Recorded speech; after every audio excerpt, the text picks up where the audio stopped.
on the stage.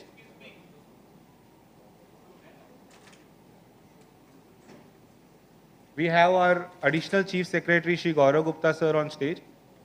Gaurav Gupta sir is Additional Chief Secretary to Infrastructure Development, Ports and Inland Water Transport Department, Government of Karnataka, and to Energy Department, Government of Karnataka. Sir's infusion of energy into the Karnataka Maritime Board has led to several projects being grounded with assistance from Sagarmala scheme, with state government support, with support with other state government departments. We are now launching around 14 projects in Sagarmala scheme. This has been all possible because sir's interventions during the time of submission of proposals, during the time of tendering, etc. was there. Further, sir's vision about the policy of the state has now been formulated. We are now, very shortly, we'll be releasing the Maritime Development Policy of Karnataka State. A warm welcome to the stage, sir.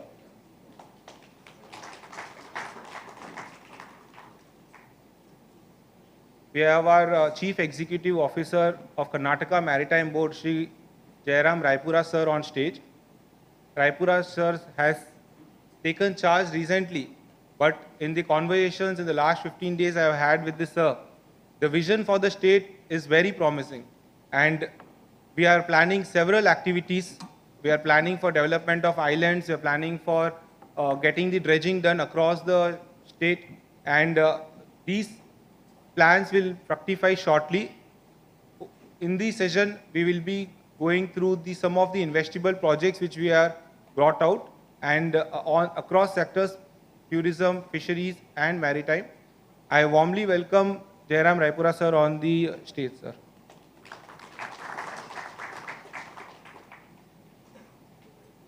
We have Sanjay Gupta sir, CMD Konkan Railway, on the stage. Konkan Rail is the backbone of Karnataka's coastline. Trains running there not only are transiting passengers but also transiting important cargo.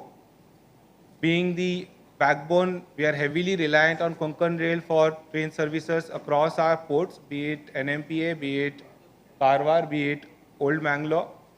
Future projects also, we are closely coordinating with Konkan Rail. They have already prepared 12 feasibility reports for us. I warmly welcome Sanjay Gupta sir on the dais.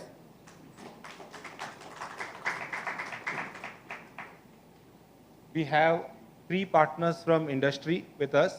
Karnataka is known to be an industry-friendly and a startup-friendly state, and we have all experienced the industry-friendliness of the state. The growth of GDP is a testament to the way the state behaves towards its private entrepreneurs and private players. We have Devki Nandan sir from JSW. I warmly welcome him. We have one of the dredging stalwarts of the country, Captain Unmesh Abhyankar from Adani. I warmly welcome him. And we have Nitesh Samant, Mr. Nitesh Samant from Vedanta Sesa. Warmly welcome him on the stage. Now, with the introductions and felicitations done, I would warmly request our convener, Venkataramana sir, to come and set the context of the session.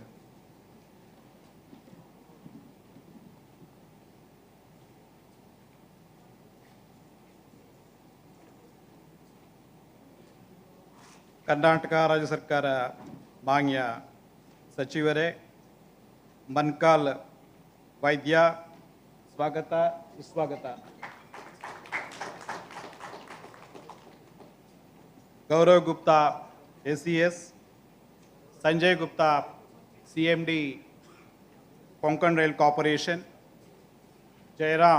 Shri Jayaram CEO KMB, captain Swamy Director KMB, Samdeep Jain CEO Black Bricks, Dinesh Kellar Director Fisheries, Mr.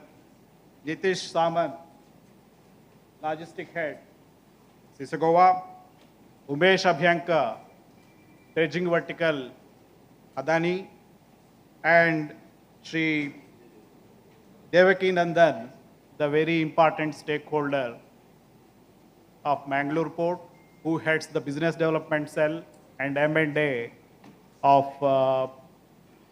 JSW Infrastructure. ಸರ್ವರಿಗೆ ಸ್ವಾಗತ ಸುಸ್ವಾಗತ. Lakshmi Ksheeraraja Samudra Tanaya. The meaning of this is the wealth is already discovered long back in the sea. Sea and wealth, economics are already correlated. That's what we call blue economy in the present day context. Before further getting into that thing, I would like to acknowledge the presence of Shri Sampath Tripathi, CEO Adani Ports, Shri Ashwath, DA Ports, who is the Bhumiputra of Karnataka, Nagaraj Shetty, my friend, and who is also the ex-minister of Government of Karnataka, Mr. Malhotra, who is representing and who is the CEO of Aegis, and बाकी जितने भी महानुभाव इधर मंच के सामने प्रस्तुत है, सभी को मेरा सादर प्रणाम. Coming back to the issue, India wants to become $5 trillion economy by 2025. We have the grand hopes of making $40 trillion economy, if not 60, by the Amrit Kaal 2047. For this, the ports have really made their homework, preparations.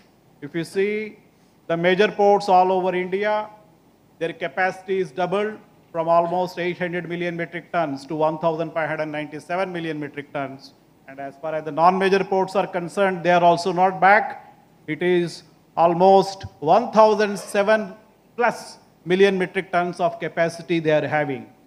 Though we call private ports as non-major ports, some of them are as good or probably better than any major port. The idea and hope of the government is to move from major ports to smart ports to mega ports. As the Honorable Prime Minister has made it very clear, ports for progress, ports for prosperity, and ports for prosperity. This is the mantra which we are going to adopt, and we have already adopted for the future also. Now coming back to Karnataka, the year 2023-24, the government of Karnataka GSDP is almost 25 lakh crores, if I am correct, sir. And 2022-23, 7.9% is the GDP growth for the state of Karnataka. Karnataka ranks the 4th rank GDP-wise among all the Indian states.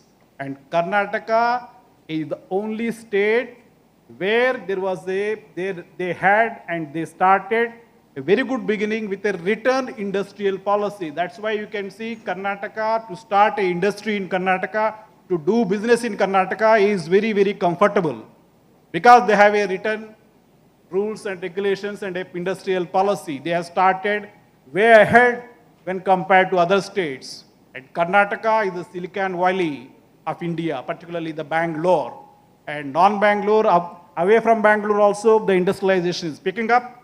Kannada Nadina Karavali, Kannada Deviya Prabhavali. Kannada Nadina Karavali, Kannada Deviya Prabhavali. The meaning of this is, I am talking about today, the context is maritime potential in Karnataka. When you talk about maritime potential, we look at the 320 kilometers long coastline from Dakshina Kannada to Uttara Kannada. This is called the Karavali coast. Kannada Nadina Karavali, Kannada Deviya Prabhavali, that means the Karavali coast, 320 kilometers, is so beautiful, is so naturally blessed, it is having splendid beaches, it is compared to the golden plate which is behind the Kannada Mata. That's the glory of Karavali coast. Many of you, while traveling from Dakshina Kannada, Uttara Kannada, you must have seen Maruvanta beach. The so much beautiful beach, which you can't forget. That's about the thing. Now, coming back, right from the old port in Dakshina Kannada to Karwar port in Uttara Kannada, in between Belkari port, Honavar, number of ports are there, lot of natural draft is there, but it is yet to be tapped, and I am very sure with the stewardship of our minister, and particularly with a very good positive bureaucracy like our Sri Gaurav Gupta Saab here, who is very keen in transforming the things and making the things happen. I am very sure that this untapped potential also will be tapped. Now coming back, I would like to tell one more thing regarding Karavali coast. No Ativrushti, no Anavrushti, the 320 kilometers long coast of Karnataka is Parasurama Srishti. We say the Parasurama has created the Karavali coast. That's why it is so beautiful, studded between the forest and Western Ghats on one side and the beautiful Arabian Sea on the other side. Now, the Karavali coast has the potential for tourism. The Karavali coast has the potential for new non-major private ports. The Karavali coast is having the potential for fisheries also. Now, my request to the Honorable Minister and ACS sir is that, sir, we have a long cherished dream. We want to be the #1 state where the international dedicated cruise port is created. I want that to happen because that's what many other people feel, and we'll be the #1. And whatever next to IT software industry, whatever money that we put in that, we get 10 times. That's what it is. Very cheap investment, but the returns are very high. So not only the ports, we have to look for a tourism-based industry, a port, cruise port dedicated for cruise vessels. That's what we all expecting, sir. In this particular theme, in this session, we are going to cover a wide variety of issues like maritime potential, investment opportunities, and business growth in Karnataka, sustainable mineral logistics in Karnataka, dredging operations in India and Karnataka, and rail connectivity for Karnataka. Now, before concluding my thing, I would like to give a small prize to the coast of Karnataka.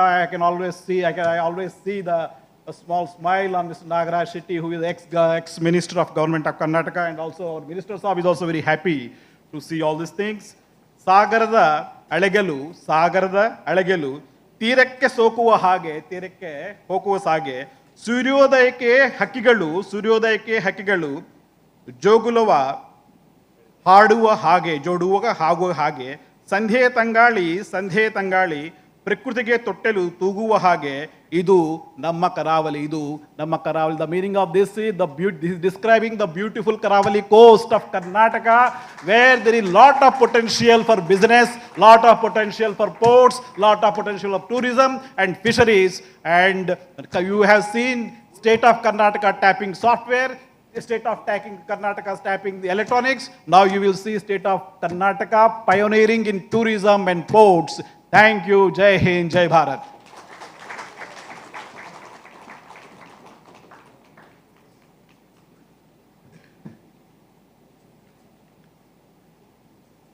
This is the energy I had been speaking about when I was introducing Venkatramana sir.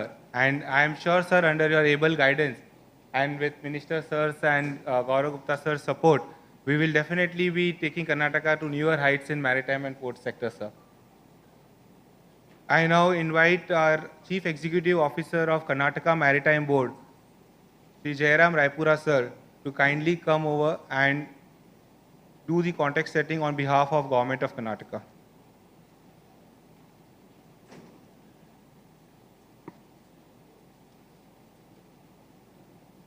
I used to think that I am the Kannada poet and writer.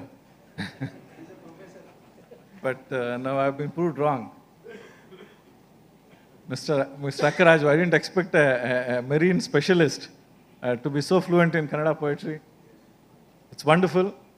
the way Mr. Akkaraju has taken to Kannada, Karnataka, Kannada culture. In fact, before coming here, we went to the NMPA pavilion also. There also, I think the Kannada culture was so much in abundance, not so much in our pavilion. I feel a little ashamed. Under the able leadership of Mr. Akkaraju, the NMPA has made great progress. At times, I feel that the NMPA is like what we call as an alad mara.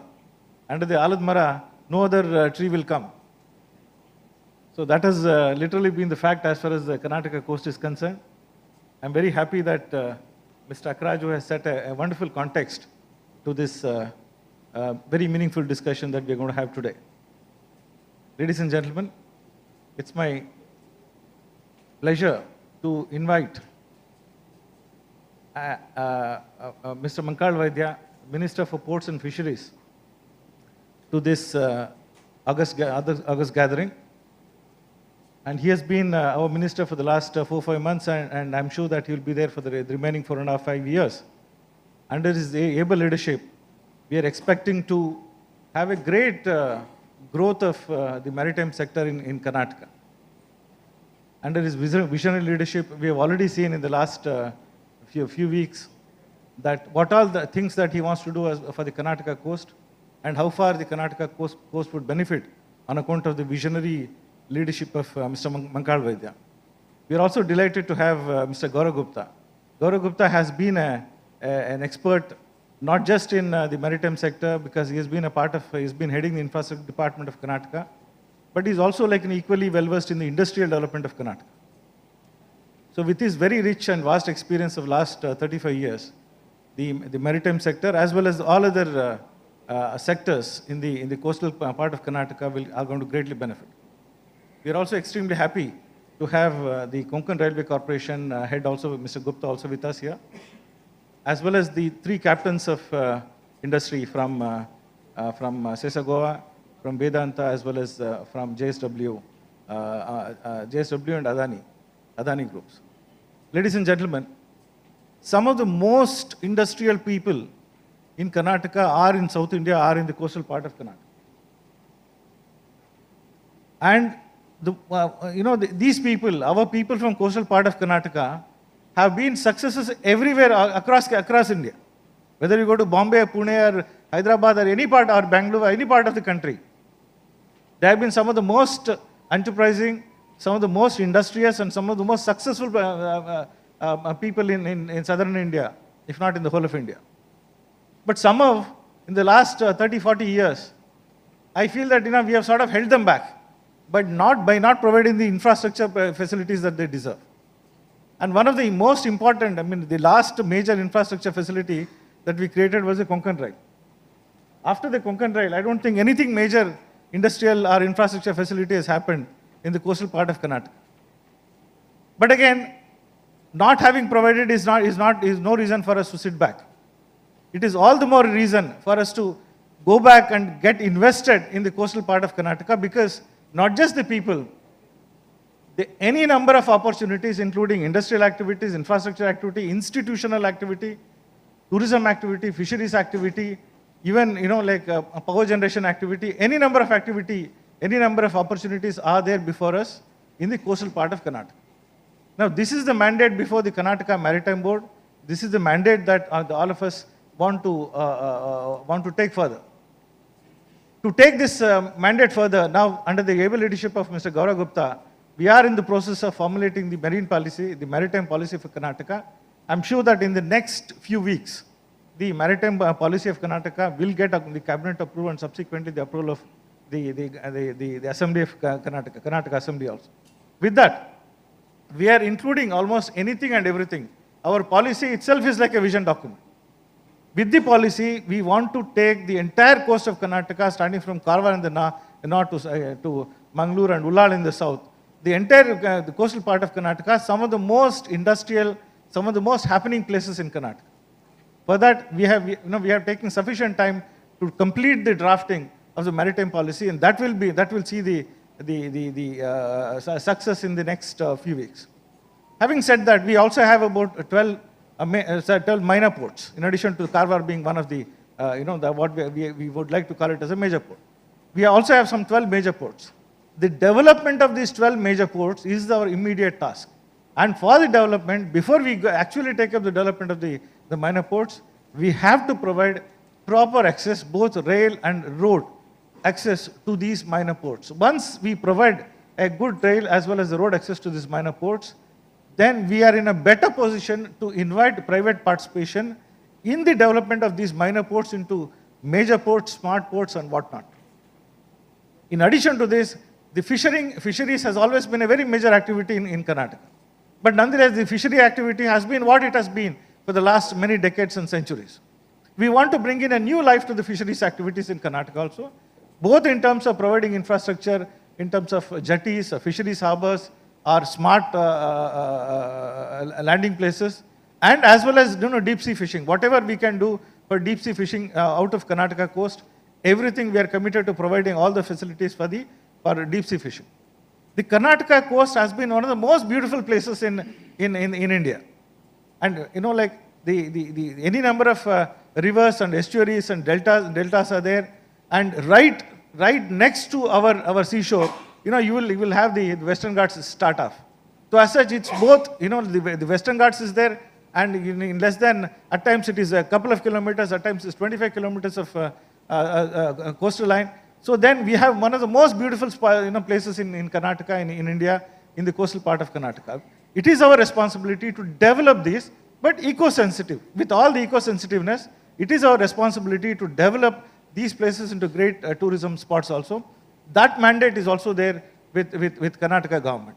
In addition, we are also looking at any opportunities for power generation, both solar as well as wind power generation in the coastal part of Karnataka. And whatever unconventional energy, that would sort of, give a fillip to all the industrial, institutional, fisheries activities that we are proposing for the coastal part of Karnataka. All this is possible only with the very positive intervention of our industrialists, our entrepreneurs. The Karnataka is open for business. We welcome each and everybody, whether small or big, each and every businessman, each and every business houses in the country, to come to Karnataka, to invest in Karnataka. We are there, Mr. Gaurav Gupta and myself, under the leadership of the minister, we are there to handhold any of our investment, as well as any of our businesses in Karnataka. Come to Karnataka, you will see a changed perspective, a changed attitude as far as the Karnataka is concerned. The past is behind us, but the future, we understand, is very bright, and that future is ahead of us. So come to Karnataka, invest in Karnataka, and grow with Karnataka. Thank you very much.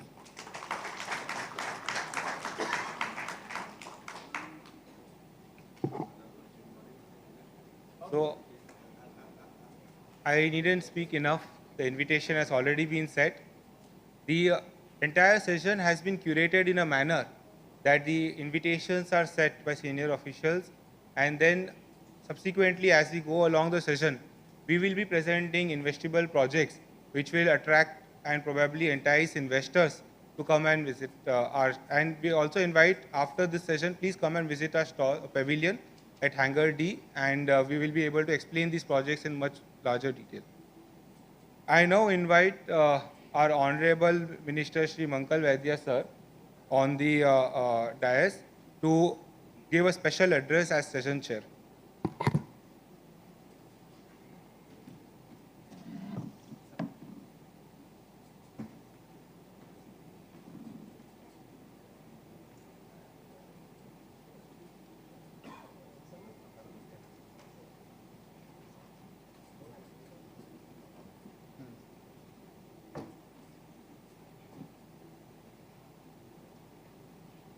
ಎಲ್ಲರಿಗೂ ನಮಸ್ಕಾರ.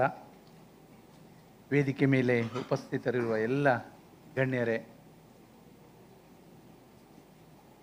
ಪತ್ರಕರ್ತ ಮಿತ್ರರೇ ಹಾಗೂ ಎಲ್ಲ ಅಧಿಕಾರಿ ಬಂಧುಗಳೇ, ಇಲ್ಲಿ ನೆರೆದಂಥ ಎಲ್ಲ ಸಭಿಕರೇ,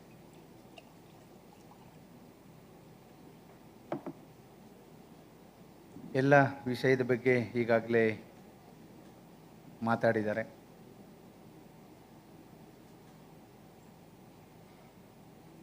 $320 ಕಿಲೋಮೀಟರ್ ಉದ್ದ ಇರುವಂಥ ಕರಾವಳಿ ಕರ್ನಾಟಕದಲ್ಲಿ ಅತಿ ಹೆಚ್ಚು ಕರಾವಳಿ ಪ್ರದೇಶ ಇದೆ. ನಮ್ಮ ದೇಶದಲ್ಲೇ 3ನೇ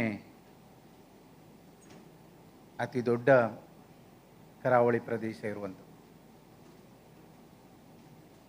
ಗುಜರಾತ್, ಕೇರಳ ಬಿಟ್ಟರೆ ಕರ್ನಾಟಕದಲ್ಲಿ. ನಾವು ಈಗಾಗಲೇ ಅಭಿವೃದ್ಧಿಪಡಿಸಲಿಕ್ಕೆ ಏನು ಮಾಡಿದರೆ ಸರಿ ಅನ್ನುವಂಥದ್ದು ಅಧಿಕಾರಿಗಳು, ಸನ್ಮಾನ್ಯ ಮುಖ್ಯಮಂತ್ರಿಗಳು, ಸನ್ಮಾನ್ಯ ಉಪಮುಖ್ಯಮಂತ್ರಿಗಳು, ನಾವು ಸೇರಿ ಅದಕ್ಕೆ ಪೂರಕವಾಗಿ ಎಲ್ಲ ರೀತಿಯ ವ್ಯವಸ್ಥೆಯನ್ನು ಮಾಡ್ತಾಯಿದ್ದೇವೆ. ನಮ್ಮ ಮುಖ್ಯಮಂತ್ರಿಗಳು ಸಿದ್ದರಾಮಯ್ಯವರು ಅಭಿವೃದ್ಧಿಪಡಿಸಲೇಬೇಕು, ಪೂರಕವಾಗಿ ಏನು ಮಾಡಿದರೆ ಸರಿ ಅನ್ನೋದನ್ನು ಅಧಿಕಾರಿಗಳಿಗೆ ಈಗಾಗಲೇ ಸೂಚಿಸಿದ್ದಾರೆ. ಅದನ್ನು ಕಾರ್ಯರೂಪಕ್ಕೆ ತರಲಿಕ್ಕೆ ನಾವು ಪ್ರಯತ್ನ ಮಾಡ್ತಾಯಿದ್ದೇವೆ.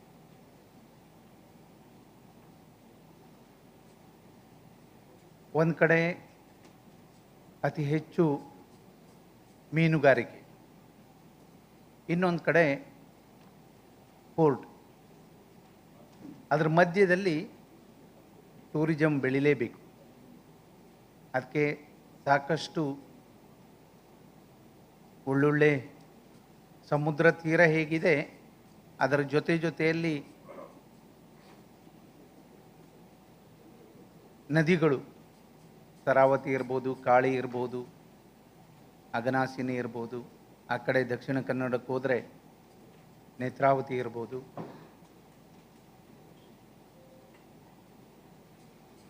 ಎಲ್ಲವನ್ನ ಕೂಡಿಸ್ಕೊಂಡು ಪರಿಸರ ಪೂರಕವಾಗಿ, ಪರಿಸರಕ್ಕೂ ಏನು ತೊಂದರೆ ಆಗದೇ ಇದ್ದ ಹಾಗೆ ಅಭಿವೃದ್ಧಿ ಮಾಡಲಿಕ್ಕೆ ನಾವು ಈಗಾಗಲೇ ರೆಡಿ ಮಾಡ್ಕೊಂಡಿದ್ದೇವೆ. ನಾವು ತೀರ್ಮಾನ ಮಾಡಿದ್ದೇವೆ ಸರ್ಕಾರದಿಂದ ಏನು ಸಾಧ್ಯ ಆಗ್ತದೆ ಮಾಡಲಿಕ್ಕೆ, ಈಗಾಗಲೇ ಪ್ರಾರಂಭ ಮಾಡಿದ್ದೇವೆ. ಅದರ ಜೊತೆಯಲ್ಲಿ PPP ಮಾಡೆಲಲ್ಲಿ ಈಗಾಗಲೇ ಕೇಣಿ, ಅಂಕೋಲಾ ತಾಲೂಕಲ್ಲಿ ಕೇಣಿ ಅಂತ, ಹಾಗೆ ಹೊನ್ನಾವರ ತಾಲೂಕು ಪಾವಿನಕುರುವ, ಇನ್ನೇ ಹೊನ್ನಾವರ ತಾಲೂಕಲ್ಲಿ ಇನ್ನೊಂದು ಮಂಕಿ ಅಂತ PPP ಮಾಡೆಲಲ್ಲಿ ಯಾರೇ ಬಂದರೂ ಅವರಿಗೆ ಪೂರಕವಾದಂಥ ಎಲ್ಲ ರೀತಿಯ ವ್ಯವಸ್ಥೆ ಮಾಡಿ ಕೊಡಬೇಕು ಅಂತೇಳಿ ನಾವು ತೀರ್ಮಾನ ಮಾಡಿದ್ದೇವೆ. ಈಗಾಗಲೇ ಕೇಣಿ JSW ಅವರು ಆಗಿದೆ.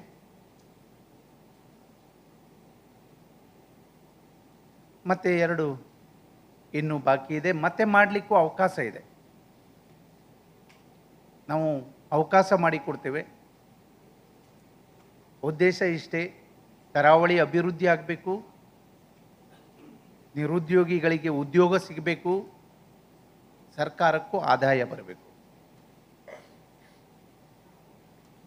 ಪೂರಕವಾಗಿ ಎಲ್ಲ ರೀತಿಯ ಸಹಾಯ ಸಹಕಾರ ಮಾಡ್ತೇವೆ ನಾವು. ಹಾಗಾಗಿ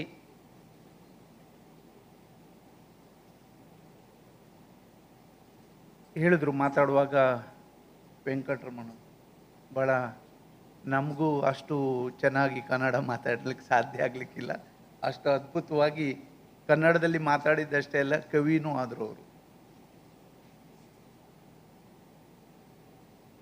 ಎಲ್ಲ ಅಧಿಕಾರಿಗಳ ಸಹಕಾರದಿಂದ ನಿಮ್ಮ ಏನು ಇನ್ವೆಸ್ಟ್ಮೆಂಟ್ ಮಾಡಲಿಕ್ಕೆ ನೀವೆಲ್ಲರೂ ರೆಡಿ ಇದ್ದೀರಿ ಅಂದೇಳು ನಮಗೆ ಗೊತ್ತಿದೆ. ಸರ್ಕಾರದಿಂದ ಯಾವುದೇ ರೀತಿಯಲ್ಲಿ ನಿಮಗೆ ತೊಂದರೆ ಆಗೋದಿಲ್ಲ. ಯಾರು ಬೇಕಾದರೂ ಬಂದು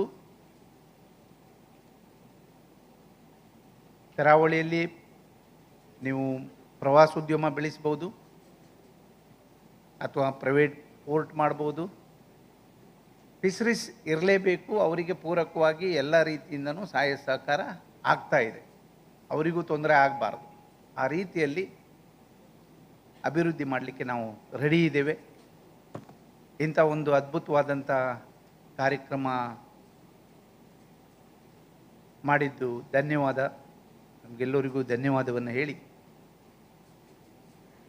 ಯಾವುದೇ ರೀತಿಯಲ್ಲಿ ಯಾವ ಸಂದರ್ಭದಲ್ಲೂ ನಮಗಿಂತ ಹೆಚ್ಚು ಆಸಕ್ತಿ ನಮ್ಮ ಅಧಿಕಾರಿಗಳಿಗಿದೆ. ಇದು ಭಾಳ ಸಂತೋಷವಾದ. ಯಾಕೆಂದರೆ ಏನಾದರೂ ಮಾಡಬೇಕು, ಅಭಿವೃದ್ಧಿ ಆಗಬೇಕು, ಇಷ್ಟು ಅವಕಾಶ ಇದೆ ಅನ್ನುವಂಥದ್ದು ಅವ್ರ ಗಮನಕ್ಕೂ ಬಂದಿದೆ. ಇದು ಭಾಳ ಸಂತೋಷವಾದದ್ದು. ಯಾಕೆಂದರೆ ನನಗೆ ಪ್ರತಿ ಸಂದರ್ಭದಲ್ಲೂ ಅಧಿಕಾರಿಗಳು ಹೇಳ್ತಾರೆ, ಅಭಿವೃದ್ಧಿ ಮಾಡುವ, ಟೂರಿಸಂ ಡೆವಲಪ್ ಮಾಡುವ, PPP ಮಾಡೆಲಲ್ಲಿ ಕೊಡುವ, ನಮಗೆ ಆದಾಯ ಬರೋದ್ರ ಜೊತೆಯಲ್ಲಿ ಉದ್ಯೋಗ ಸಿಗ್ತದೆ. ಇದು ಭಾಳ ಮುಖ್ಯವಾದದ್ದು. ನಮ್ಮ ಗುರಿ ಪ್ರತಿಯೊಬ್ಬರಿಗೂ ಉದ್ಯೋಗ ಕೊಡಬೇಕು ಅನ್ನುವಂಥದ್ದು. ಹಾಗಾಗಿ ನಿಮ್ಮೆಲ್ಲರ ಸಹಕಾರದಿಂದ ನಮ್ಮ ಮುಖ್ಯಮಂತ್ರಿಗಳು ಸಿದ್ದರಾಮಯ್ಯ ಅವರು, ಉಪಮುಖ್ಯಮಂತ್ರಿಗಳು DK ಶಿವಕುಮಾರ್ ಅವರು ತುಂಬ ಆಸಕ್ತಿಯಿಂದ ಅಭಿವೃದ್ಧಿಪಡಿಸಲಿಕ್ಕೆ ರೆಡಿಯಾಗಿದ್ದಾರೆ. ಅವರ ಸಹಕಾರದಿಂದ ನಾವು ನಿಮ್ಮ ಜೊತೆ ಇದ್ದು ಅಧಿಕಾರಿಗಳ ಮಾರ್ಗದರ್ಶನ ಸಹಕಾರವನ್ನು ತಗೊಂಡು ಅಭಿವೃದ್ಧಿ ಮಾಡುವ ಅಂತೇಳಿ ಹೇಳಿ ನಿಮಗೆ ಮತ್ತೆ ಧನ್ಯವಾದವನ್ನು ಹೇಳಿ ನನ್ನ ಮಾತನ್ನು ಮುಗಿಸ್ತೀನಿ.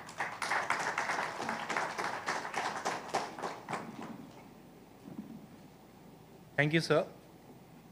Sir's briefing about the current status in state of Karnataka, where we are going for ambitious PPP projects already, with a large port up to 4,000 crores being anchored in Keni shortly, and a port already planned in Pavankurve in Honavar Taluk, shows the commitment the government has. This has all been driven by our Honorable Chief Minister and our Honorable Deputy Chief Minister, Honorable Chief Minister Sri Siddaramaiah ji and Deputy Chief Minister Sri DK Shivkumar sir. And the guidance has been given to develop the state not only on ports but also fisheries and tourism. So public-private partnership projects in all ports, maritime, tourism, fisheries.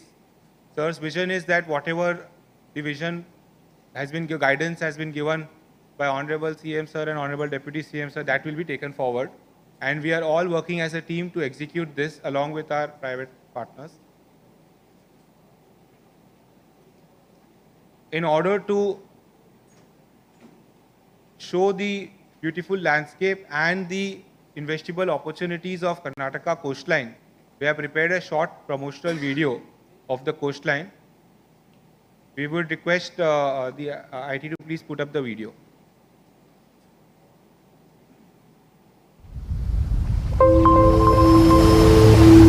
Karnataka Maritime Board.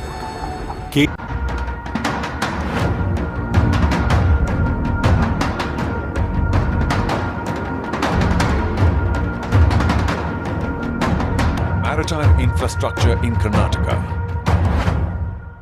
Karnataka is endowed with a vast coastline of about 320 kilometers between Karwar in the north to Mangalore at the south, flanked by Uttara Kannada, Udupi and Dakshina Kannada districts with favorable and strategic port locations.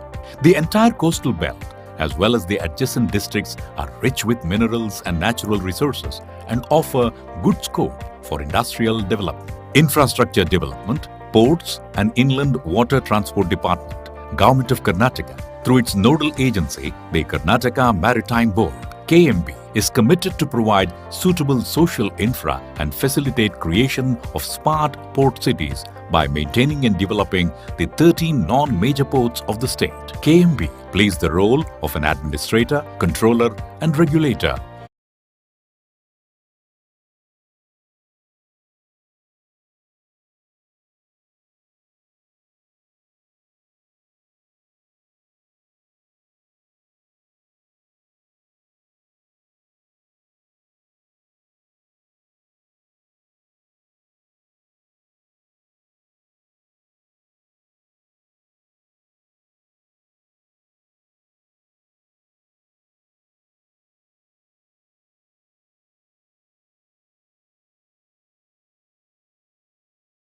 witnessed the emergence of non-major ports in other maritime states. In order to increase the volume of maritime trade from the state, the government of Karnataka has envisaged the development of greenfield ports at Keni and Pavinakurve under PPP mode with a combined capacity of 40 plus MTPA in the initial phases.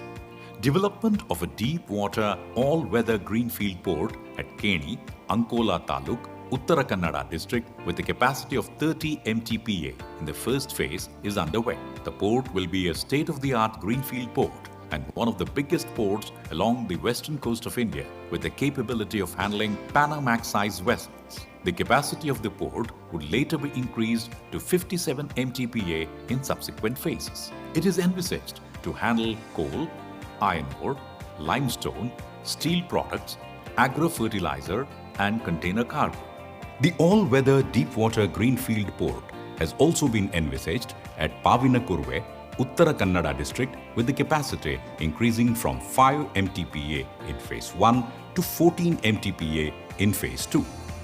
Sagarmala, Government of India's flagship program, has clearly defined the scope and vision for maritime infrastructure development and management in India. Karwar and Old Mangalore Port are being developed under this program. The detailed project reports, DPRs for 38 projects have been submitted to Sagarmala Cell for assistance and financial closure, of which 26 projects have been approved by the Sagarmala Cell, MOPSW, Government of India. Second stage development of Karwar Port will enhance the cargo movement in the region. 5 additional berths are being developed at the port, which will boost its capacity to 4.5 million metric tons per annum, MTPA. Other components include a new breakwater of around 1,305 meters, increasing the depth to 14 meters along with various associated developments. The Old Mangalore Port caters to the cargo needs of the Lakshadweep Islands. Under the Sagarmala project, a coastal berth of 350 meters is being constructed at this port. The construction work of the coastal berth is under progress. These ports have enormous potential and the government aims to develop these as state-of-the-art ports with modern cargo handling equipment. The projects are in various stages of development and implementation.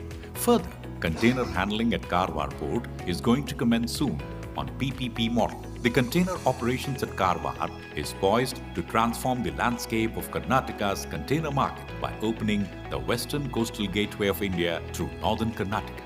Development of the Honnavar Port has already commenced by Honnavar Port Private Limited, HPPL. The port will boast of 5 MTPA capacity in phase 1 with the cumulative length of breakwaters being 1.68 kilometers. 2 440 by 30 meter berths are also being developed at this port. The state has the potential to improve shipbuilding, ship repairing, eco-friendly ship breaking or dismantling and other flotilla units like tugs, barges, launches and support craft. 2 shipbuilding yards are present in Mangalore and Malpe ports. Shipbuilding has received significant boost with Udupi Cochin Shipyards Limited commencing construction of ships at their Hangarakatte and Malpe yards and delivering world-class vessels such as those being operated in the Kochi Water Metro. The port at Malpe is amongst the largest fishing harbors in Asia and matter of great pride to the state of Karnataka. The islands in the coastline provide a massive opportunity to investors interested in tourism projects and will be opened up shortly. Tadadi Port is surrounded by tourist hotspots. Considering the potential of this port, the government is developing Tadadi Port as an ecotourism hub. In addition to this, 2 new coastal berths are being constructed at Hangarakatte and at Gangoli, with a dedicated iron ore handling berth at Monkey in the pipeline. Apart from this, the KMB is also developing inland waterways to boost hinterland connectivity. The following waterways have been approved: Kali Waterway, NW52, Almaty Dam on the Ghataprabha River, NW41, Gurupur, NW43, and Netravati Rivers, NW74. As a matter of great pride for the state, the first floating jetty structure has been installed at the Kali River and will be inaugurated and operationalized shortly. In addition to this, the Tadadi Aghanashini ferry line is also being developed. Our vision offers private investors ample opportunities to participate in developing, operating, and maintaining projects along the coast of Karnataka. Come, collaborate, and grow. Be a vital cog to usher in the new era of maritime development. Be the creator of Karnataka's coastal paradise. For more information, contact an initiative of Karnataka Maritime Board, KMB, and Infrastructure Development, Ports and Inland Water Transport Department.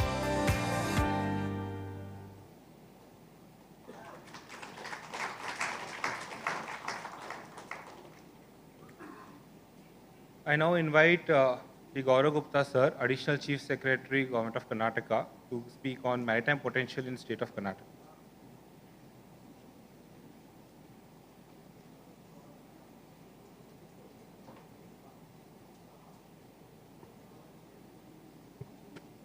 Honorable Minister, Sri Mankal Vaidyaji, Dr. Akkaraju, Chairman of New Mangalore Port Trust, my colleague and Chief Executive Officer of Karnataka Maritime Board, Sri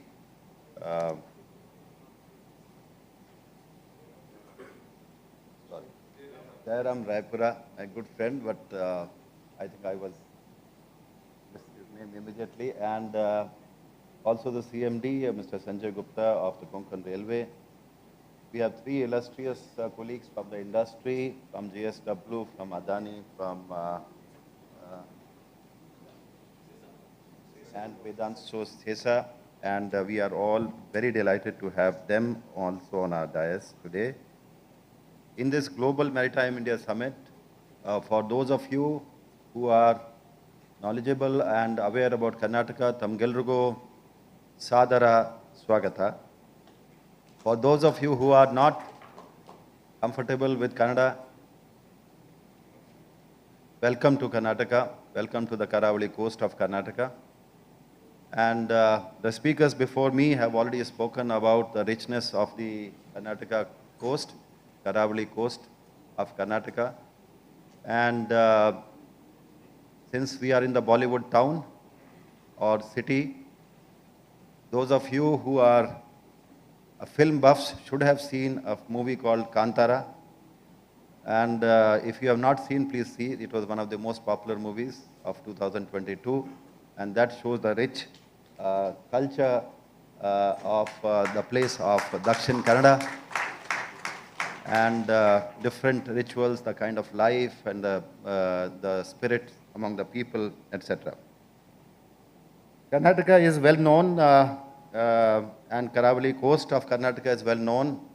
Mangalore and Manipal are perhaps well known to people. Since we are in Bombay, it is also known because half of the hotels in Bombay may be from people from Karnataka and particularly from Karnataka coast. So if not half, maybe quarter of them at least. Half? Half.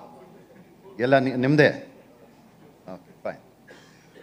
So beside that, there have always been a very deep connection between the Karnataka coast and Mumbai, since we are talking in Mumbai. And the Karnataka people have always been mobile in the Gulf. Karnataka, again, I'm talking about Karnataka coast people. They have always been mobile. And now we have seen a lot of developments recently. The new Mangalore Port Trust perhaps was the first of the harbingers of new development when it took place in the 50s. And then thereafter, we had the Karnataka Regional Engineering College, now which is called the NIT Surathkal. And then we had the next wave coming in when the Konkan Railway came in. And that was a time when I was posted for the first time about 32 years back in a city called, a town called Kundapur. And we were the persons who acquired land so that the Konkan Railway could be built. and the Konkan Railway now connects all these areas all throughout. We have also seen very recent developments in Mangalore petrochemicals and refineries, which has set up one of the largest oil refineries, and also the Udupi power plant, which has come up in the last 10-15 years, and which is now renamed as Adani Power, etc. So we have seen a lot of developments, but we still feel the potential of this coast is huge. And do we have the slides? I think you can operate the slides somewhere. So this coast is the one which is coming there. So you are doing it. Fine. So the coastline has been talked about, the 320 kilometers of coastline, the major ports, New Mangalore Port Trust only, but we would like very, very urgently to have a major port in the north coastline of Karnataka coast, which will also connect to the hinterland in North Karnataka. Now that also is another major issue on which we have already floated some tenders.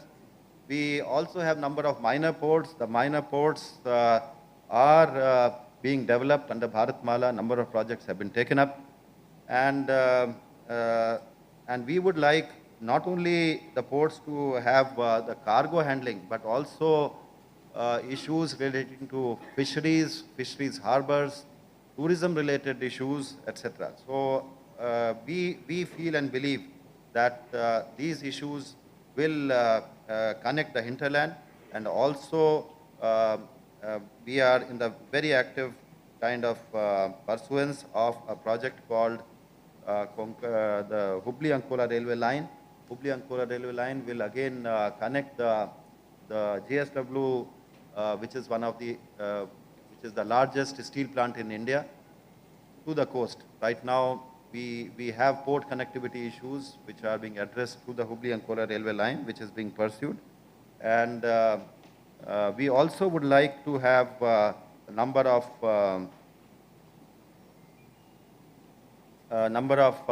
cruise terminals, the cruise liners, etc. The New Mangalore Port Trust has taken already initiatives on this, but we would like more and more to come. I have had colleagues in Goa and Kerala. They have been chief secretaries right now also, and they tell me that, look here, nothing is more beautiful than the Karnataka coast, even compared to Kerala and Goa.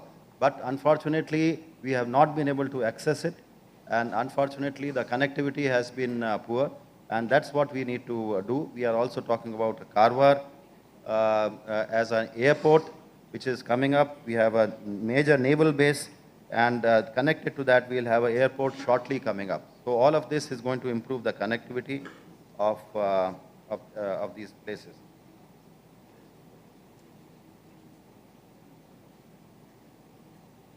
So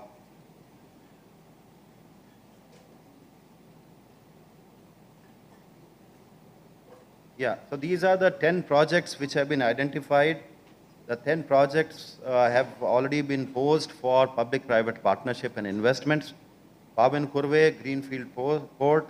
Manki is also another port in multi-harbor port in northern part of Karnataka coast. And also the fisheries harbor in Bayandur, the Taddi Agnashini waterway in Kumta Taluk, and waterways in Kali River, the Gurupur River development, the operationalization of passenger cruise between Old Mangalore and Lakshadweep. These are actually very well established trade routes, etc.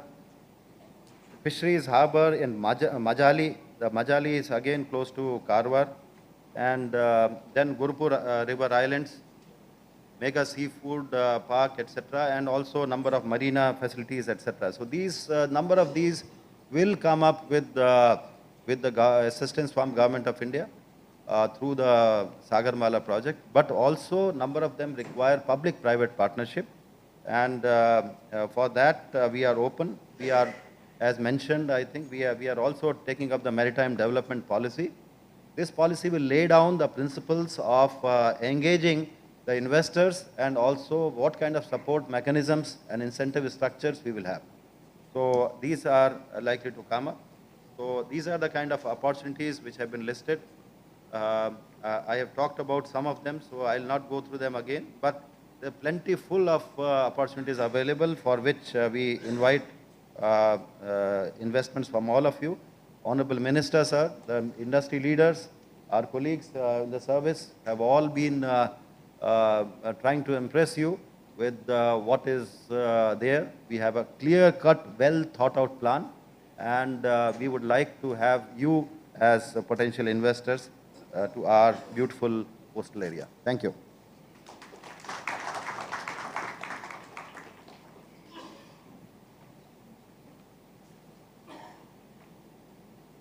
Thank you, sir, for laying out briefly the maritime potential in the state of Karnataka with 10 investable projects. Now, to take us through the investment opportunities in Karnataka in detail, I invite Captain C. Swami, who is the Director, Ports and Member Maritime and IWT Operations in Karnataka Maritime Board. Captain Swami and myself, being the knowledge partner and in-situ consultants to KMB, we will be jointly making this presentation on the maritime, on the investment opportunities in Karnataka.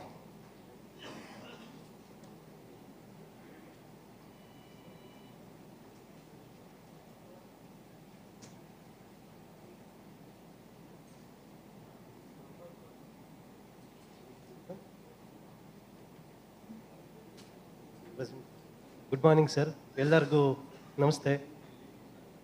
Already most of the issues regarding development, policies and the opportunities are well deliberated, and it was made clear that we are open for investments and for more investments, because still we have a lot of potential is there, but yet to be utilized. So unutilized potential is there that can be utilized through private partner, public-private partnership. I will not take much time, so I will just briefly narrate what is the importance of our maritime board and the establishment. Then already investment proposals have already been discussed. So I will just tell you the details of maritime board, how it was formed and what are the functions.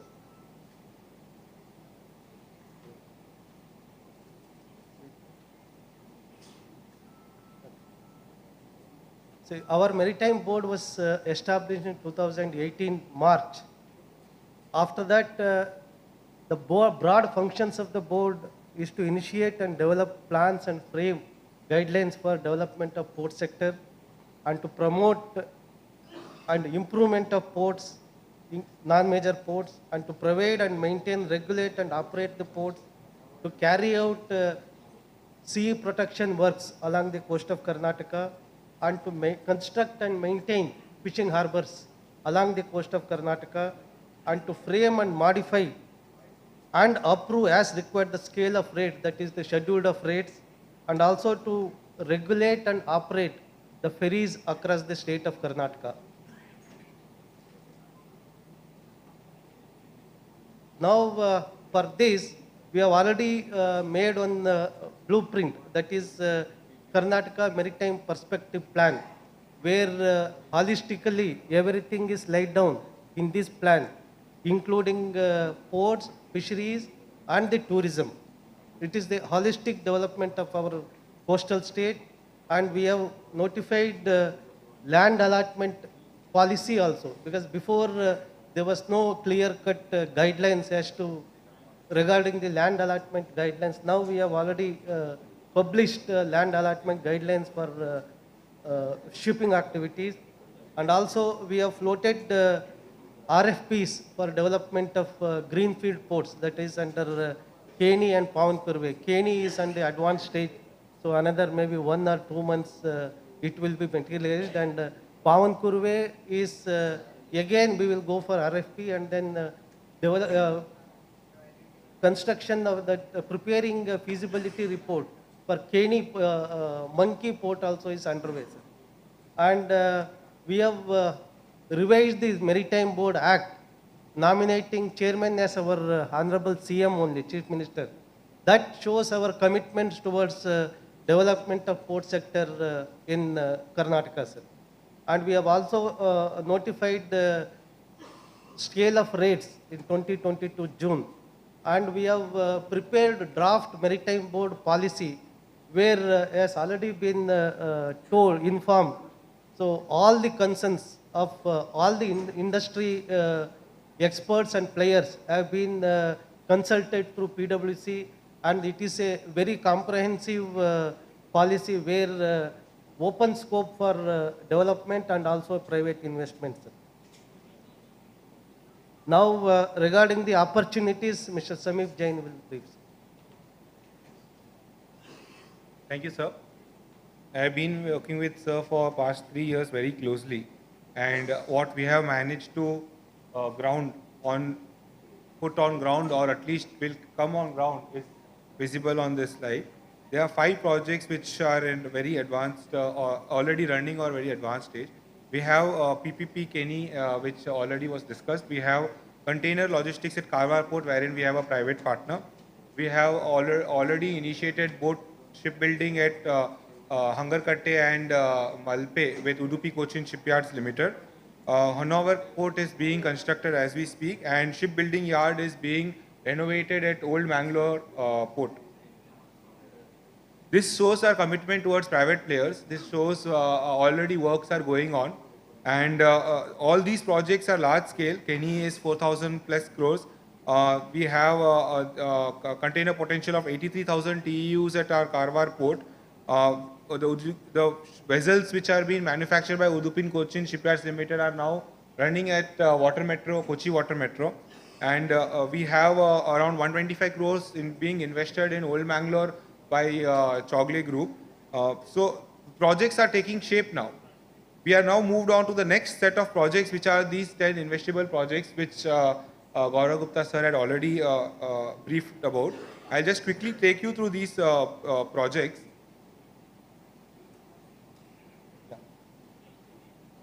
Pavin Kurve is the first project. We will be floating the RFP for this project. It's a 3,047 crore planned investment on PPP model with 18-meter vessel draft, port capacity of around 14 MTPA. We have a cargo potential of 117 MTPA, but we have a cargo handling capacity of only 45 MTPA. This shows a clear demand-supply gap, and with Hubli-Ankola coming in, that demand-supply gap needs to be met. So we need ports to come up in the coastline of Karnataka. If you see the rest of the states, I know we are right now lagging behind our peers, but with this impetus which has been coming from our Session Chair Minister sir, with our ACS Gaurav Gupta sir, and with our CEO Jairam sir, I am sure we will be able to get all these PPP projects grounded in a very short time in coming future. Next we have multi-purpose harbour at Manki. We have already obtained approval from the government for getting a dedicated INO berth at Manki with a multi-purpose harbour being to be planned and developed. The EPC tenders of the port will be called upon shortly. We are going to sign an MOU, exchange an MOU also with Sagarmala Development Company Limited at the end of this session for this project. Subsequently, we will call private players for operationalization of the port. Next, we have multi-purpose harbour at Bindur. With cruise tourism being given so much importance, the government has decided that the scenic locations of Bindur, Otinene beach, I'm sure many of us would have seen the blue waters or have heard about scuba diving at St. Mary's Islands, etc. So we need to capitalize on that. So Bindur is a place where we are planning a 18-meter draft harbour where cruise vessels can call upon. We are inviting private players to come partner with us for the same. Next, we have waterways hospitality at Adadi Agnashini. Government is already spending around 25 to 30 crore rupees to make the passenger terminals and the jetties operational. We are inviting private players to run their small boats, cruisers, houseboats, and establish their tourism presence there. This is right at Gokarna, which is already a brilliant tourist destination. We're getting a lot of tourists who come towards coastal Karnataka. Then we have Kali River in Karwar, NW52, which has gotten approval from Sagarmala scheme as well. We have already initiated the phase 1. It is being launched shortly. The EPC part is over. Now we are inviting private players to set up houseboats there and run the small ferries and small boats like transporting passengers, etc. at this. Historically, Gaurav sir had mentioned Lakshadweep, we had ties. Historically, Mangalore is connected to Lakshadweep with lot of supplies to the islands of Lakshadweep going from Mangalore city. We are reviving that. We have already signed an MOU with Union Territory of Lakshadweep administration, which has been accorded approval from Government of India also. The funds have also been released for this project from Sagarmala scheme. The construction of the dedicated jetty for Lakshadweep and cruise terminal will commence shortly. The tender process for EPC is closed. Next round, we are inviting PPP players to operate small cruise ships from Old Mangalore to Lakshadweep, the beautiful islands of Kadmat, Agati, Suheli, etc.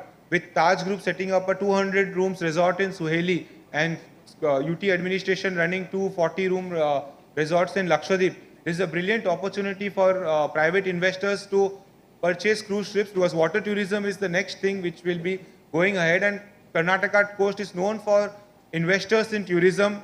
Sure, the statement was made, almost 90% of hoteliers in Bombay are from the same Karavali coastline.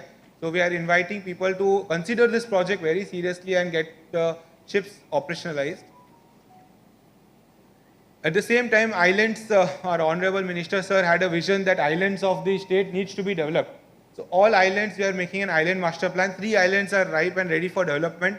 We are connecting those islands with Maritime Board's investment with creating berthing facilities.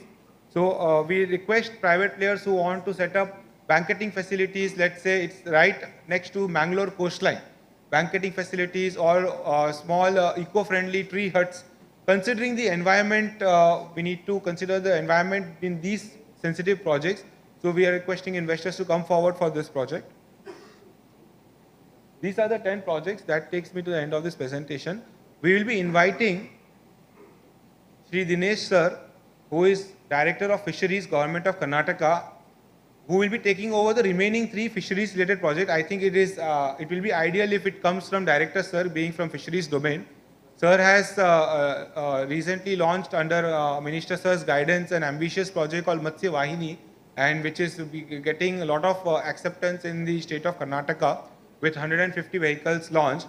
I will request Sir to come on the podium and kindly address the fisheries projects.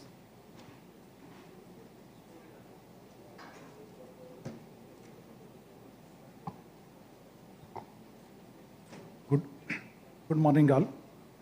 Today's chairperson of the session and our Honorable Minister Sri Mankalu Vidyaja sir, and convener of this session Dr. Akkiraju sir, and all the dignitaries on the dais and off the dais.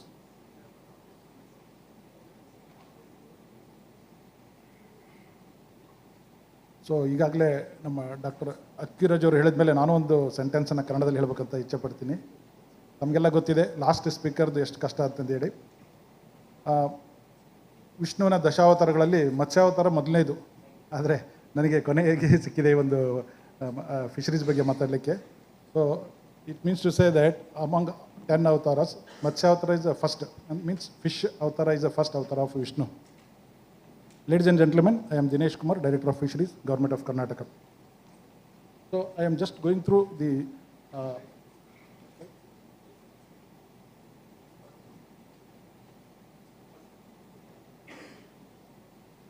I will brief you about the prospects and opportunities in marine fisheries sector of Karnataka. Next. So, as you know, fisheries is an important sector in the Karnataka state and is blessed with marine as well as inland resources, offering immense opportunities for fisheries development. And based on this, Government of Karnataka established a separate fishery department in the year 1957 for the development of fisheries and welfare of fishermen. The position of Karnataka in marine fish production is 5th in marine and 7th in inland.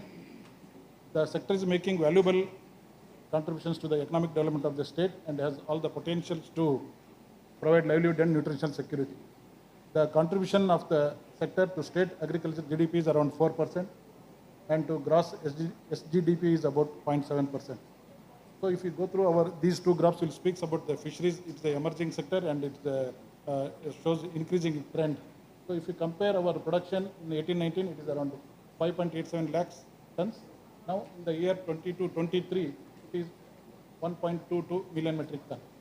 You can see the changes in the exports also. So during 18-19, we have 1,42,000 metric tons and a value of 1,890 crores. Whereas in 22-23, it is 2.27 lakh metric tons and value is 3,761 crores. Next. So this is our resources. As already mentioned, we have a coast length of 320 kilometers and our potential is 6 lakh metric ton. We have a 3.31 lakh marine fishermen population, out of which 1.59 is the active fishermen population. We have one fishery development corporation and 2 marketing federations, and they are all working for the socio-economic improvement of the fisher folk of the coastal. And we have 132 fishermen cooperative societies. Their turnover is around starting from 10 crores to 200 crores. Such good fishermen cooperative societies we have in our coast. And mechanized 4,542 boats, 8,949 motorized boats, 9,044 traditional boats. Totally 22,000 boats are operating in our coast. Apart from this, we have 230 ice plants, 53 cold storages, and 15 freezing plants, 12 frozen storages, and 8 canning plants, and 21 fish meal plants. And some of the units are owned by our Karnataka Fishery Development Corporation as well as our federations, and even some fishermen cooperative societies. So these are the major fishing harbors. We have 9 fishing harbors, out of which Malpe, Gangoli, and Mangalore are the major fishing harbors. And we have 16 fishing landing centers and 86 beach landing centers. Next, please.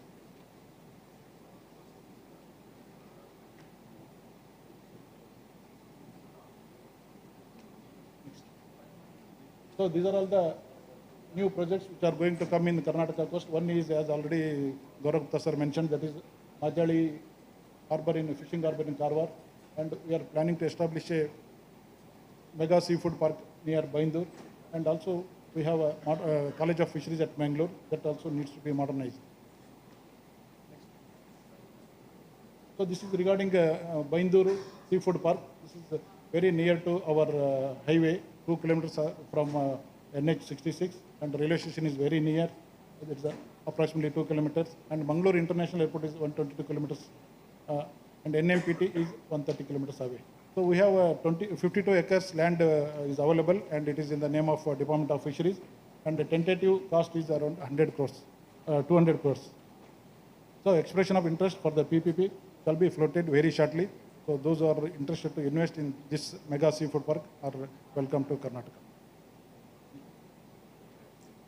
This is once we establish our mega seafood park at Baindur, so we can create excellent infrastructure for the seafood processing sector along the fisheries value chain, export facilitation and market access by providing cold storage and logistic infrastructure, generate employment and skill development opportunities for fish farmers in rural areas, and also it brings fishermen and farmers, seafood processing entities, exporters and retailers to ensure maximization of value addition, and which will definitely minimize the wastages and improve fishermen's income.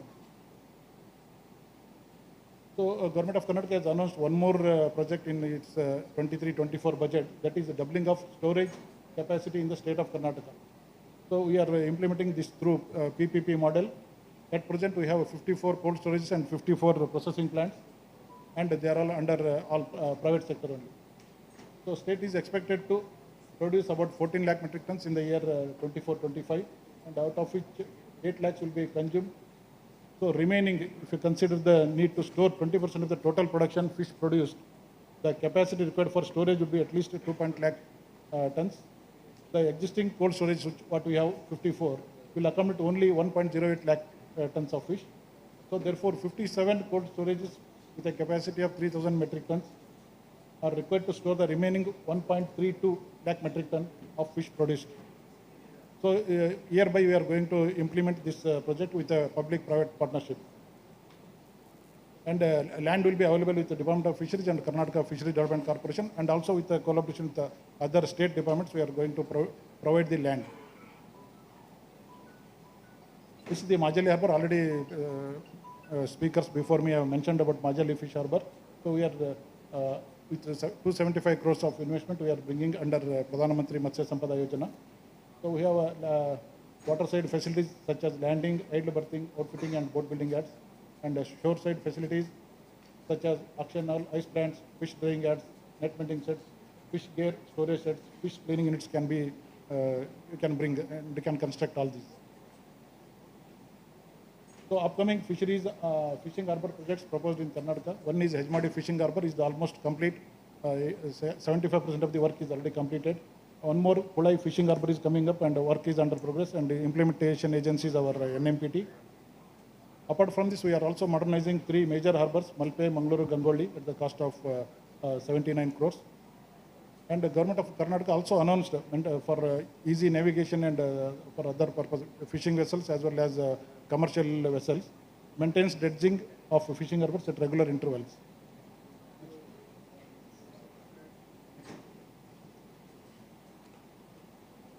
This is the College of Fisheries picture. This is the oldest and premier institute in the Southeast Asia, oldest college in the Southeast Asia. So this has to be modernized. Any investors come forward and do. Earlier we used to have processing plants, cold storages, ice plants, and fishing, deep sea fishing boats, and boats for students for practical purpose. So here, if you modernize this college, you can provide advanced research facilities for fishery studies, and also training programs for aspiring fishery professionals, and we can have a collaboration with the research institutes and industry. So encouraging innovation and sustainable practices. So this will boost the fisheries sector in Bangalore as well as in Karnataka. Next. So Government of India and Government of Karnataka are giving so many incentives and supports. As you know, Pradhan Mantri Matsya Sampada Yojana is on the way. Now we already completed 3 years. Still 2 more years are there. So in that we can 2 types of schemes are there. One is central sector scheme. Another one is a centrally sponsored scheme. So out of under centrally sponsored scheme, we have production and productivity related schemes and infrastructure for marketing and other things. So totally 3 components are there. So I am happy to share that under our minister's guidance, we are implementing Matsya Vahini. It is the first of its kind in India.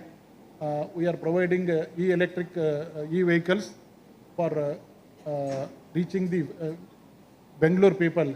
We are starting with Bangalore, so 150 vehicles will be deployed in Bangalore city alone for visibility and popularity.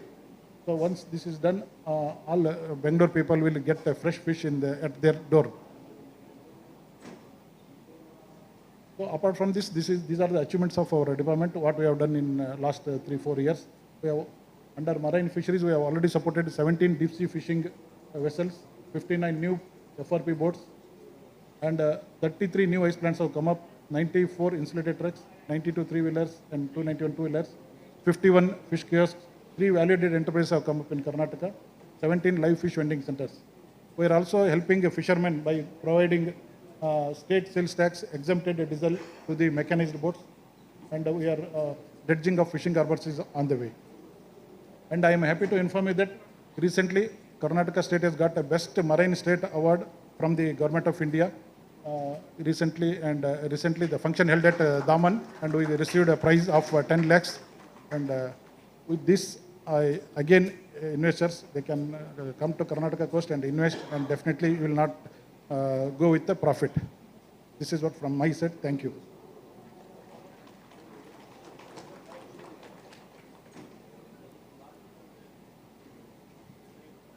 Thank you, sir, for laying out the opportunities in fisheries sector, and this, really happy that Karnataka has won the Best State Award, sir.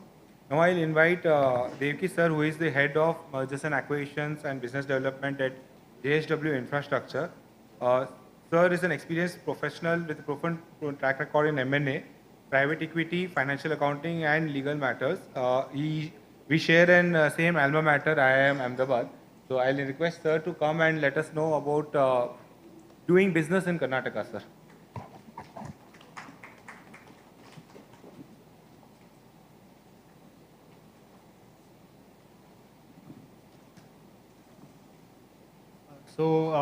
Good morning, Honorable Minister of Fisheries and Port, Sri Makkal Vedya ji, Chairman NMPA, Dr. Venkata Ramanji, Additional Chief Secretary Sri Gaurav Gupta ji, CEO MMG Sri Jairam Rajpuria ji, and CMD KRCL Sri Sanjay Gupta ji, my colleague from Adani, Captain Abhyankar, from Vedanta, Nilesh, and other dignitaries and dear colleagues. So we all believe that we are living in one of the best part of the world and best times in so far many, many years. Best part of the world because we are living in India, in Bharat, and our GDP is doing extremely good. If you see after the COVID, many countries across the world, developed and developing, has not recovered to the level of the pre-COVID level. But we have been fortunate, we have not only recovered, but we have surpassed. And if you have to believe the world market and World Bank data, in 2023, India alone will contribute almost 16% of entire world's growth. This is huge. And probably we are competing better than China's, the contribution to the growth. So the world sees the India as a, growth engine for the entire world. And this has been a very remarkable change. When we now go abroad and meet many investors, they see very differently. Like last 3 months, I have traveled to 4 countries for the business purpose. The way I used to meet maybe 5 years ago and now is completely different. Now the India has been seen as one of the, becoming or upcoming superpower and developed countries and all sorts of things. So thanks to this good time that we are in, and of course, as we have seen and discussed from the previous and many, many places, India will be 3 trillion to 5 trillion, then 10 trillion and 40 trillion, and I'm sure it will happen. Why it is we are so sure about it? So if you see a little bit macroeconomics, by 2030 alone, the India will be 3rd largest, consumer economy. Means we have the consumption power. The ups and downs comes in economy, but the India is so resilient. It is only because of our own consumption, and the entire world sees as a place for happening the consumption. Then if you see the credit rating of our country is BB-1. BB-1 is investment grade rating. Investment grade rating means the entire world of whatever kind of fund it is, they can invest in us. And just to let you know that in 2022 Jan, we have raised $400 million of bond. That was called sustainably linked bond, and it was hugely appreciated by the entire world. And we are the first port company in India who raised this bond. It means the finance is available so easily, which wasn't the case maybe 10, 15 years ago. When we wanted to go and say that, okay, this is a project in India, people hardly believe that, first of all, the project will come, or if it will come, at what cost and how many years it will be delayed. So there were n number of questions in investors' mind, which I think now we are in much, much better condition. Our 50% of the population is below 25 years. And we are powerhouse of the technology now. We reached to the moon. This is just one example to highlight. But otherwise, our technology has been one of the best in the world. And we are among the fastest growing economy in top 5 economies. So as an investor, what do I need actually? As a global investor or domestic investors, what do I need? So all these just now I mentioned, having young population, talented people, technology, having growth, everything. These are basically software actually. But the software alone cannot develop the economy. If we have to be 5 trillion, 10 trillion or 40 trillion economy, the maritime sector, which is 90% contribution in EXIM business, has to grow. And to grow that, this software is not enough. We need the hardware, and for hardware we need really big things, mega ports going forward, as for example for port industry. And I'm very excited that Karnataka, having almost 320 kilometer of coastline, can be one of the best contributor in this growth of the India actually. So, but sir, what we need, sir, out of 13 or 14 ports we have, only one major port we have, and 13 minor ports are very shallow draft. Shallow draft means if we have to bring cargoes from abroad, we will lose almost $4 to $5 per ton. Add into the cost, and we are not reaching to economy of scale actually. So what we need very deep draft and mega ports actually. That's where the Karnataka, the hardware part of it is actually missing right now. And I'm sure with the new government and under the guidance of our minister and Gaurav Gupta ji and Rampuriya ji, I think we are going to make very soon that direction and that progress. And the port alone is not enough actually. It has to have an entire ecosystem of moving the cargo, seamlessly moving that cargo. Means it has to have a corridor. Corridor means we need roads, we need rail, and I think just now mentioned the Hubli-Ankola railway line has been for last 10-15 years in the discussion, maybe more, right sir? 30 years, yes. So I think what Karnataka need at the moment is at war footing, we need these projects which are mega projects, which can propel the cargo through a specific and efficient corridor. That is what we need actually. And at the moment, if I remember correctly, Karnataka handles about 3% of, or less than 3% of India's cargo. But Karnataka GDP, which is about $250 billion, I think you have also mentioned, $250 billion of economy, and we are only just 3% of cargo. Means we are almost 8% of the entire India GDP, and only 3% contribution cargo, means something is imbalanced. And what is imbalance? The industry generating the cargo, but since we don't have that kind of infrastructure, so instead of coming to Karnataka, cargo is going to the other side, is going to East Coast at higher cost. So that's where actually the big opportunity for Karnataka, in my opinion, if the Karnataka works at war footing, I think this can be done very easily, because nowadays we have competition among the states. If Karnataka doesn't grab this opportunity, somebody else will do it. If there is a gap, there are people now ready to fill the gap.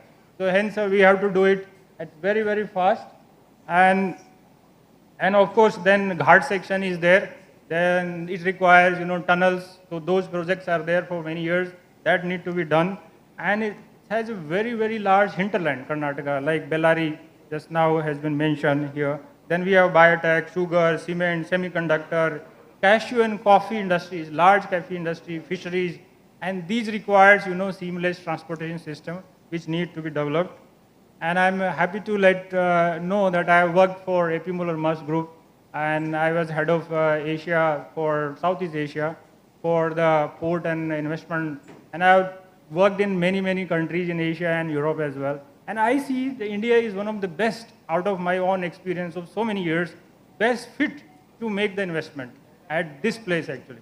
And there is no other better place than the Karnataka, because it's in West Coast and it has a big advantage.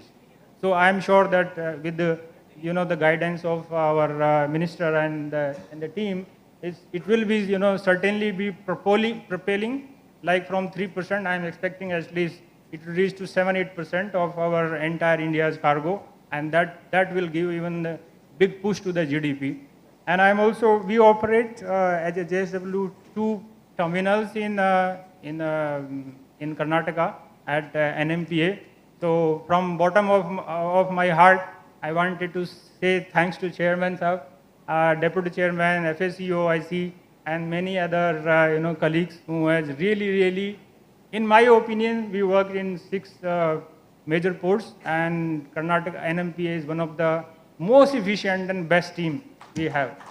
So thank you for your cooperation.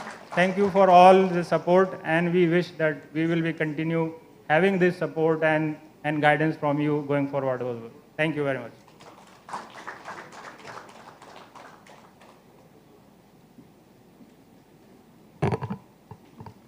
Thank you, sir.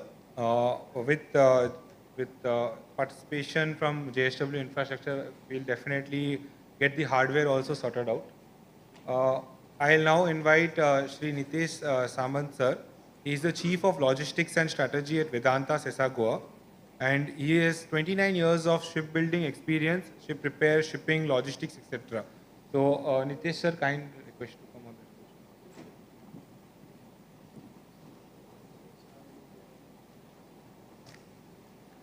Good afternoon, everyone. Respected Mr. Ji, Chairman Sir, CEO Karnataka Maritime Board, CEO Karnataka Open Railway, and other dignitaries on the dais. So actually, I was just hearing a presentation of Karnataka Maritime Board. Somewhere in 2010-12, we were building, I'll come to my topic, but before that, something interesting came to my mind. Somewhere in 2010-12, we were building 12 barges in Angarkatta. And that time, we didn't have any authority for registering these barges, inland barges in Karnataka. And we were not knowing what to do. And though in those days, we had finally had to register in Gujarat Maritime Board. And I'm happy in 2018, this board has come in, it has grown. And today it is growing at this pace, it has going into infrastructure. So this is something which I learned today and I'm happy about it. I remember those old days, so I just thought I would share things with you. Coming to the iron ore industry, especially iron ore industry in Karnataka, has grown substantially post removal of export duty on low-grade iron ore in year 2000, in November 2022. Now this growth has come with the support of state of Karnataka, government of Karnataka, as well as the central government. With this growth came a lot of responsibilities on the logistics front as far as sustainable logistics is concerned on the mining industry. Now this is not only because of the growth in terms of volume, also because in growth in terms of the distance to which the cargo is carried. So initially when we started this operation of iron ore exports, it was Krishnapatnam port and Marmagaon port from where this operation started. And recently we started it from New Mangalore port trust. We have just brought this and just starting the operation. Now this responsibility of sustainable logistics means what? Some of the measures that as a leader in iron ore industry in Karnataka, which we have taken, is that we are transporting the iron ore from our mines to the railway siding through dedicated corridor and through high capacity trucks. Of course, going forward, we have to do it with the conveyor belting system and other measures. Also, one thing which is very clear in our mind is that we would be transporting most of our iron ore or minerals through rail. So as of now, whatever 100% exports we are doing is going through rails. And in fact, when NMPT, we were having a discussion with NMPT initially to start iron ore exports. This is what we were insisting, and this is what Chairman Saab was also saying, that for a sustainable start of iron ore operations in New Mangalore Port Trust, rail transportation through rail, receiving of iron ore through rail is must. We should avoid road. And as far as Vedanta is concerned, today I am happy to say that whatever exports we have done post starting of exports is 100% through rail only.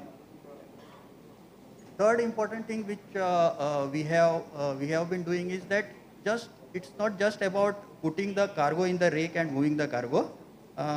We have also been taken an additional measures like we have been covering our cargo in the rail through because it is through open boxes, so we are covering through tarpaulins.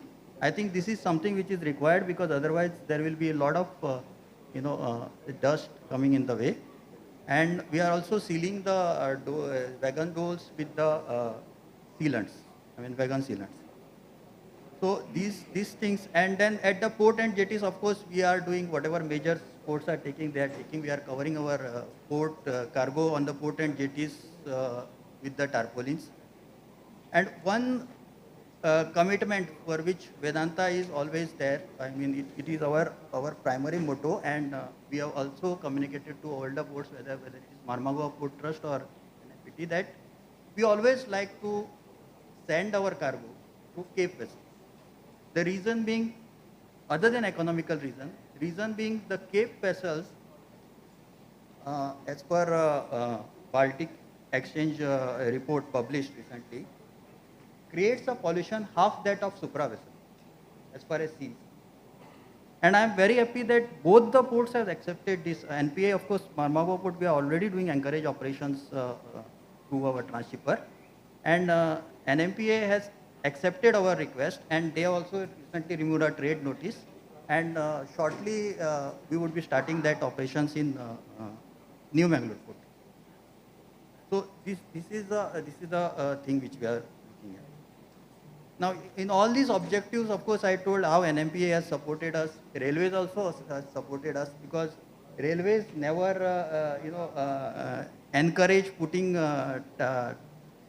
tarpaulins over the open wagons, because they always have a concern that they may fly and they may touch their lines, etc. But still, with that concern, also they said, okay, this is a good measure, we'll support you. They have been supporting us. And there are certain things which has changed the way we do the business. Like when we started our Marmagao operations, we were quite surprised. I know in the ports which we were seeing in 2008, 9, 10, and ports which we are seeing today, there is a big difference. There is a big difference, because when we started our Marmagao operation, it is the port team which was going to the railways and telling, get more cargo, get more cargo, get more traffic, we want to do it. So they were not restricting to the port areas. They were going out, they were trying to get, they were supporting us in sustainably moving the cargo. Whatever environment measures we were suggesting within the ports, they were adhering to it. Whatever, they were also providing us a suggestion on how to move. And when we, actually NMPA, we started operation recently, and we were quite surprised the way NMPA operated, because when we paid the plot rent, within 2 hours, plot allocation letter was available to me. I mean, it is something which is unimaginable, and my CEO was asking me, read it again, it may not be plot allocation letter. It cannot come that way with the government authorities. But thanks to Chairman Saab and his team, that this is happening in the ports now. And I think with this public-private participation, 5 trillion economy is not at all, it's an easy thing, I will tell you. It's an easy thing. It's not at all a very big challenge. So going forward, Karnataka iron ore industry is going to grow. A lot of ECs have been put, and as per Steel Mint report, the last year's 36 million ton which Karnataka iron ore industry has done will grow to about 48 million ton in FY26. So we have to be prepared. We have to be prepared to carry this growth. Logistics has to be prepared to carry this growth, whether it is railway, whether it is port, we have to be prepared to carry this growth in sustainable manner. So a lot of infrastructure development is required in the railways, a lot of infrastructure development is required in the ports. I can see many things happening over here, minor ports getting developed, even within major ports. Of course, NMPA also may have a lot of projects in hand. So everything has to increase. Like you are, and everything has to be mechanized. If we have to be sustainably doing the business, we have to be mechanized. We cannot, and digitized. We cannot be doing the business the way we have been doing today. So I am sure, looking at these presentations today, couple of interactions I had with the chairman Saab and other port authorities. We in Karnataka, ports are ready to carry this growth sustainably in the next 4 or 5 years to come. So I thank all dignitaries who for giving an NMPA for giving me opportunity to speak on this forum. Thank you very much.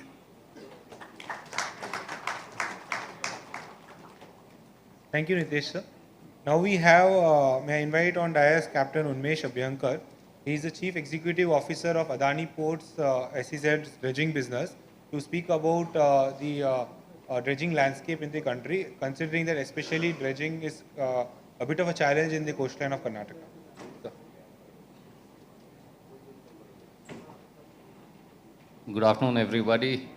Respected Minister Shri Vaidyaji, all dignitaries on the dais, ladies and gentlemen. First and foremost, thank you very much for the opportunity for speaking in this forum. Dredging is a very complex business, and if you look at our country, we are miles to go before we can actually perfect it. And when we look at the dredging, and when we start talking of ports, as much as road, rail, pipeline, airports are important for the ports, you also have to have a sea channel. And if you have a sea channel, unless there is depth, you can as well have a port and not make it efficient. And as my colleague rightly said, efficiency is all about deep water. And if you have deep water, then you have to have dredging. Very few ports in the world, if you see today, are natural ports. In the sense, once you do a capital dredging, you don't require any kind of maintenance dredging. But most of the ports in the world would require some kind of maintenance dredging. And when you look at maintenance dredging, it has multiple dimensions. So to start off on this dredging, I would say the ports and dredging have a symbiotic relationship. Each depend on the other for survival. You can have a port, without dredging the port will not survive. It will survive, but you're looking at an inefficient way and a cost per ton going exponentially higher. So let me first start on the capital dredging part of it.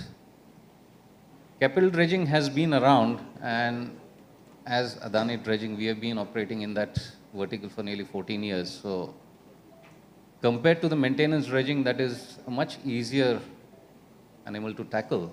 But when we go to maintenance dredging requires completely a different mindset, a different set of equipment, a different skill set, a different building capability, manning capability, maintenance capability, and end of its life cycle is scrapping capability, which we have, but the first four we just don't have in the country. If we were to look at all our ports, maintaining a port to 3 meters, 4 meters is the easier part. So I'm not actually getting into that. You can have smaller machines like a grab dredger or a backhoe or a small cutter suction. It will meet its requirement. But when you're talking of 10 meters plus, and then you go on to the deepest of the vessels, which are the VLCCs, 22.5 meters, then you're talking of skill sets which are just not available. And it is unfortunate that 40% of our dredging requirement, especially for the leading ports, we have to source it from outside. Are we getting there? Yes, we are getting there, but it'll take some time before we get over there. So the subject which I was asked to talk on is maintenance dredging. Now, if you look at maintenance dredging, the kind of equipment you require is a trailer suction hopper dredger. Do we make those kind of dredgers in the country? The answer is no. How many countries make those dredgers? Out of that, one thing that comes to my mind, IHC in Holland, they are the leaders. Others have tried to emulate them, but they're looking at 4,000, 5,000 cubic meter dredgers versus the kind of 30 and 35,000 cubic meters dredgers which are there in the industry. So, as my colleague rightly said, if you want a capesize to come in, you're looking at least 18.2 meters of draft with a 30% underkeel clearance. You're coming from the Arabian Sea. So you're looking at 23 meters of water depth. And if you want to dredge that, you have to have some serious machines. So let's look at a trailer suction dredger. First, let's look at the cost incurred. The cost of a trailer suction dredger, I'm taking an average 10,000 cubic meter dredger. Unfortunately, India doesn't have any 10,000. We have the largest, I think it's 8,000, which we are owning. But you're looking at least 1,000 crores of capital cost. Available, one company in the world. Then, if we are to do the manning, Indians man about 6,000 of foreign flag plus Indian flag vessels. How many dredgers are there that India has the skill sets for manning? They're just not available. And to train a person, it takes at least 10 to 12 years to train. So you start today, you have somebody in 2035 who will be able to man. So that is another shortfall which is there. So the best option is hire from outside, get the dredging campaign done, but that is a huge cost. So how do we curtail our cost to ensure our cost per ton to the customer eventually reduces? Then when we look at the maintenance cycle, it is rather unfortunate that we don't have sufficient dry docks in the country which can accommodate these dredgers. So you have to look at your neighboring countries, either Singapore, Colombo, or even the Persian Gulf, where you can go and maintain. And when you look at maintenance costs, I think people from the shipping fraternity would look at, say, 100 rupees as a maintenance cost. But when you look at a dredger, you're looking at 10 to 15x of the maintenance cost. Because a 25 mm trailer suction tube gets worn off in 5 years to practically zero. So the costs that are incurred are phenomenal.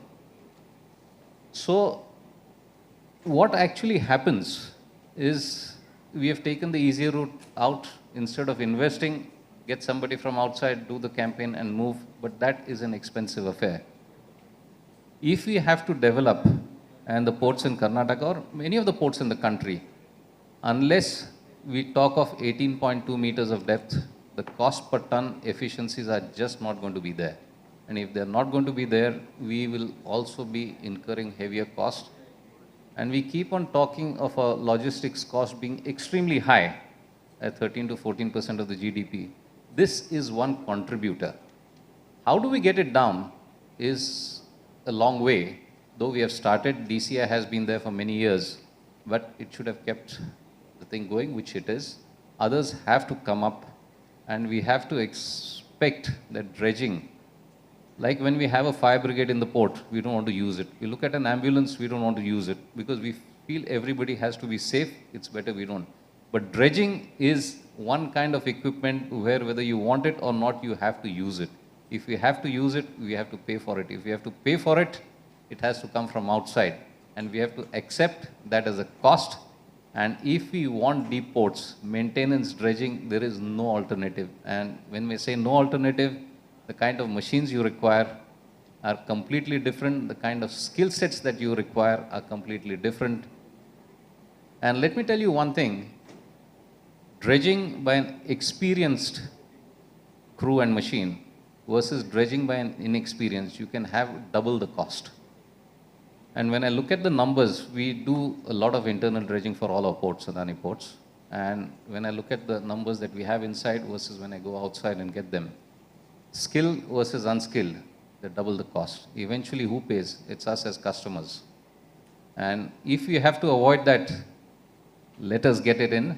And as I said, if Karnataka has to really reach that plateau of 18.2, dredging is a must.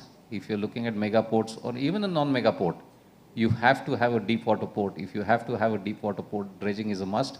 And dredging, the skill sets that are required are available. I'm not saying they're not available, but it comes at a cost. So I think mentally, if you're prepared, that yes, it comes. And dredging is such a complex subject. I think I can talk for the entire day and still not get it over. So in a short span of time that we had, I thought of giving you an overview of what dredging is. And do we require it? The answer is yes. If you want our ports to be efficient, the answer is yes. Dredging is a must. Thank you. Thank you, sir. I now invite CMD of Konkan Rail Corporation Limited, Sanjay Gupta, sir, for discussion on Konkan Rail connectivity.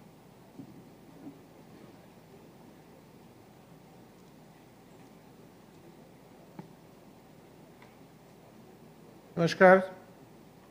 Respected Shubhadya, Minister of Ports, Government of Karnataka, Gaurav Gupta, ACS, IDD, and other dignitaries of the dais and who are in the audience. Thank you very much for giving me this opportunity. And next slide. Okay, you will see that although I am the last speaker of the series of speakers that have been listed today, but without this backbone of railway, any port can go maybe 2, 3, 4, 5 million tons. If you want to move from 5 million